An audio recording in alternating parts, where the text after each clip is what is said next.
Hello everyone, welcome back to another video. Thank you for watching / listening. My name is Nick, aka That Music Junkie, and if you've noticed, my background's a little bit different, and I'll tell you why. I had originally shot this video a couple days ago, and I got it done, I got it uploaded to edit, and then come to find out, my video was cut off. So I had to reshoot it.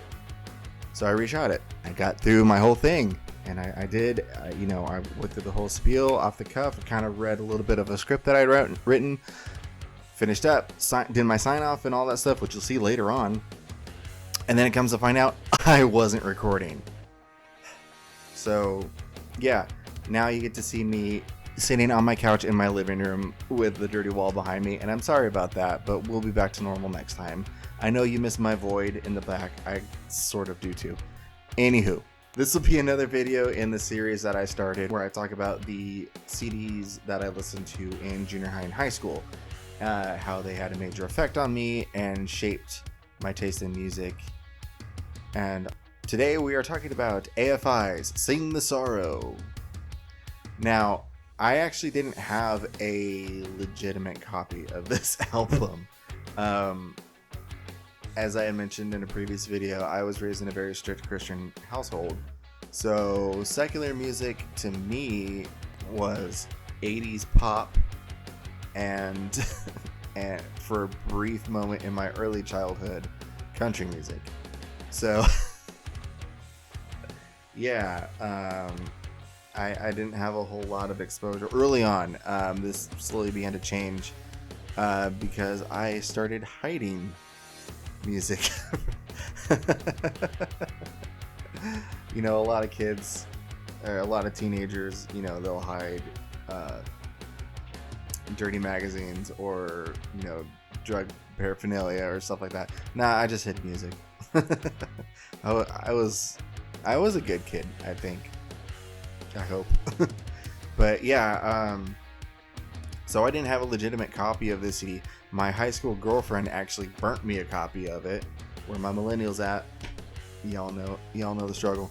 And she wrote on the track list on Sharpie on the front of it, and she drew like a face of a dude crying, which I was like, that's weird. I didn't understand it.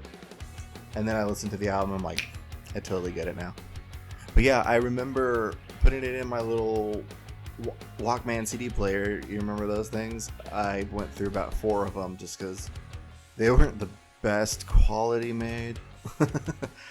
And you know, the little hinge on it would break pretty easy, and I always had like the cheapest headphones until like Skull Candies came out for the little earbuds. But you know, by that time that's when MP3 players also started coming out, so kind of made that shift.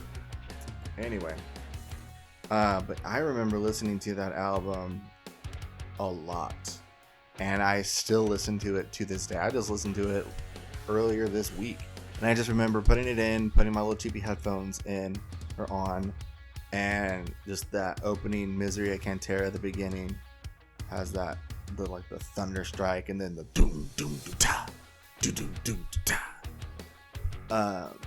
And that build up, I was like, okay, what's going on here? And I was just like kind of immediately drawn in. And that leads right into the leading song part 2, which is to this day one of my favorite songs. Don't ask me why. It just, you know, you like what you like. It is what it is. And I remember thinking maybe she messed up the writing. Maybe she messed up the track list, because the second song is the leading song part 2. And the leading song part 1 is on the album, but just later on, almost towards the end, which didn't really make sense to me. And then when I finally got a legitimate copy of it and I looked at the track list, I'm like, oh, that's just how it is. Okay, I don't understand it, but you know, I'm sure it was for a reason. I like to think. I'm sure the mixers and the producers knew what they were doing. Speaking of producers, did you know Butch Vig produced this album? You know, the drummer of Garbage, the guy who produced Nirvana's Nevermind. Yeah, that Butch Vig. He produced this album, and it shows because it's produced very well. It's mixed very well. So yeah, little fun fact for you there. But yeah, you know, I immediately fell in love with the leading song part 2. Jade Puget's opening little guitar. I think that's how you say it. Puget, Puget. I don't know. And if you're watching this, Jade, which you're not, I'm sorry if I've butchered your name. I'm doing the best I can here. I've never actually heard it pronounced, so I'm just kind of guessing. But his opening riff for that song, and then it just kicks off, and it was just the coolest thing I'd ever heard at that moment, because it had Davey, like, he wasn't necessarily screaming, he was yelling, and then he would go into his singing, and then back into the yelling, back and forth, and it was just done really cool. It has like this dark overtone towards it, which I was immediately drawn to. Couldn't tell you why, other than the fact that I was probably raised in a Christian household, so I didn't know dark overtones existed. And then there's this, you know, when it leads up to the chorus, he says something which I didn't know at the time. I didn't know was Spanish, and this is gonna sound ignorant, and I do apologize to any of my Latino friends watching. I didn't know it was Spanish because he says it kind of quietly each time. And I didn't speak Spanish. I still don't really I know a little bit of Spanish. Ironically, growing up in Southern California, I don't really speak a whole lot of Spanish. I know a little bit, maybe like enough to get by, but not enough to hold a full conversation. But at that time, I knew nothing aside from how to say yes. So hearing that, I was like, what are they saying?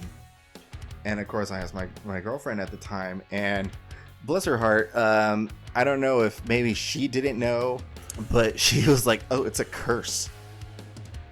And I just remember, like, I was with a couple of my friends, and she told us that, and we were like, no way, that's so cool.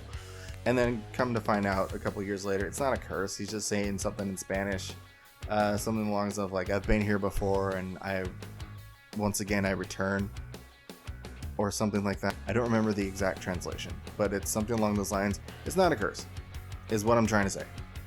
But yeah, the rest of the album is just so well done. Musically, it's very sound. You know, Jade Puget's guitar playing, Hunter Bergen's bass playing, Adam Carson's drumming, all of it is just, it's nothing like game changing, and by any stretch of the, like, there's no face melting guitar solos or, you know, or anything like that, but it's done well and it fits the album's tone overall, and everybody is complementing each other very well. And even Davey's voice, who at the time, you know, my only exposure to a higher register voice was Geddy Lee for Rush. And I was only fairly recently getting into Rush because I had started playing drums at the age of 12, which was 2 years prior to this album coming out. And my dad was like, he really liked Rush and a lot of like classic rock stuff. And for a while in my teenage years, I think he like really suppressed that and kind of tried to embrace like church music and like tried to force that on. I don't know what the logic was behind it, but he tried to force it on me. That's a different conversation altogether though, and I'm not by any means bad mouthing my dad. I'm just saying, like, that was my only exposure to a singer in a higher register that was a man was Geddy Lee.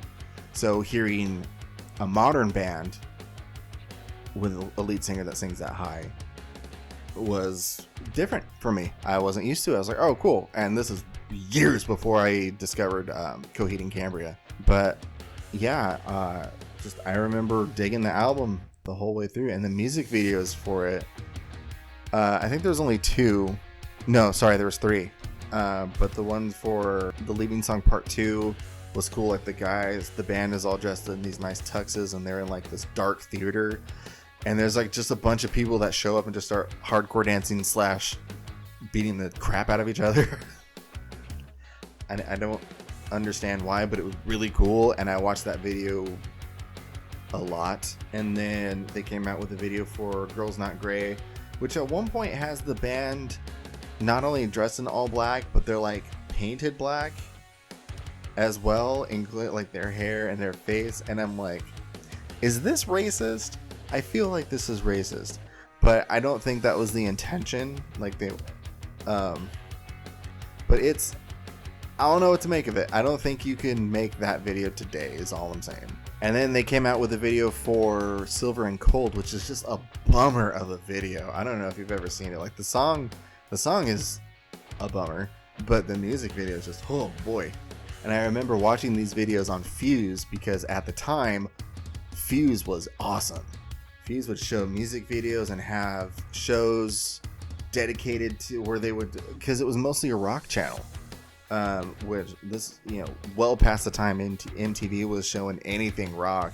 The only music videos you saw on MTV was on TRL, and you'd maybe see like a Blink-182 video or a Coldplay video once in a blue moon, but it was all just like that early 2000s hip-hop R&B, which is fine. I mean, nothing wrong with that stuff, but if you wanted to watch rock music videos, you didn't really have that outlet until Fuse came along. Fuse was cool because they had shows like Steven's Untitled Rock Show. I give you Green Day, Paramore, Foo Fighters, Depeche Mode, Rise Against, Taking Back Sunday, The All-American Rejects, and My Chemical Romance. Fuse is bringing back the best of Steven's Untitled Rock Show next Friday at midnight, 11 p.m. Central. Which the whole lead up on that show was, oh, what are we going to name the show? And then they had Green Day, I think, on to like announce the name of it, and then they just went with Steven's Untitled Rock Show, which I thought was great. But Fuse is cool because you could see music videos from like mainstream bands like Blink-182 and Green Day and stuff like that, but you'd also see like Slipknot and AFI and The Strokes and Story of the Year, because this is emo was starting to take over around that time. And, that's right when My Chemical Romance hit with 3 Cheers for Sweet Revenge. And the video for I'm Not Okay, I Promise was everywhere. And that's a funny video. Whether you like My Chem or not, like, that's a great video. You gotta admit it. I watched all these videos on Fuse at my grandma's house in Chino, California. Or I also watched them at my grandfather's house in Yorba Linda. May he rest in peace. We didn't have cable when at my house, so I always watched the stuff at my grandparents' house. Yeah, after listening to the album a bunch of times and watching the music videos, like I said, I saw the drawing that my girlfriend did. I was like, I totally get it now. And I don't exactly remember when I got a legitimate copy of it. It probably wasn't very long after she gave me the burnt copy, because I listened to that thing a lot. I wore that CD out. And I probably wore out my legitimate copy, which I still have. I actually just got it on vinyl too, so score. But yeah, all in all, I mean, like I said, I listen to this album regularly, like often. 19 years later. God, 19 years later. That doesn't seem legal. Doesn't seem fair. I don't know. It's not right. I'm getting older. I honestly think AFI probably could have been a much bigger band than they were had Davey not blown out his voice. He had some sort of condition. He had like nodes on his vocal cords, or lumps on his vocal cords, or something like that. I don't exactly remember what it was. And he kept singing, and they kept recording and stuff like that, and he just blew his voice out. Which is why he sings the way he does now, as opposed to the way he used to. He sings in a deeper, he still sings high, but it's a deeper register for him than his older stuff. I am thoroughly of the belief that had that not happened, AFI probably would have been one of the biggest bands ever, or if not for the time. And my theory for this is kind of backed up by the fact that if you look at the album immediately after this one, 2006's December Underground, that album was huge for them. Miss Murder, the single off that, was everywhere. They were wearing the all white in their concerts, and Davey looked like a Davey kind of looked like a Karen sort of say. He had like the Karen look going on before that was a thing. It was like the emo over the eye look, but he had like highlights going on and makeup, and it was just a wild time for that band. But yeah, like I said, I'm pretty sure they would have been a lot bigger than they were. But that's going to do it for this video. I'd love to hear your thoughts on the matter. If you're familiar with this album, if you like it, if you dislike it, let me know. Let me know in the comments below. I'd love to read your thoughts on it. And if you like this video, please check out some of my other stuff. I'll link them below, or they might be floating somewhere over here or over here. I don't know, wherever it fits when I edit this. It is what it is. And, you know, let's appease the YouTube gods, the almighty algorithm, by doing the thing. You know, please like and subscribe and comment and share and ring the bell and I don't know, all that stuff. You know the drill that every YouTuber tells you to do. It appeases the algorithm and it lets people know, you know, if you liked this video, do all those things, please. Legitimately, it helps me out. But lets the algorithm know, like, oh hey, people might actually want to see this. It really helps me out and I appreciate it.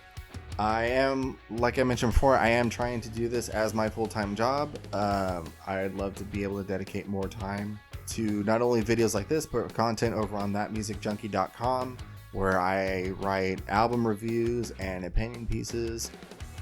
If you look at some of my other videos, I interview artists and bands and stuff like that. I have a really good time doing it, and I'd love to be able to dedicate more time to it. It's a lot of fun and I enjoy it. Head on over to my Patreon if you can. I know the economy is a little rough at the moment, but if you're able to, I would really appreciate it. But aside from that, just liking and subscribing does wonders. And, you know, thank you for watching this. I really appreciate it. And if you want to see more, I've got more planned. Just let me know. But until next time, see you in the next video.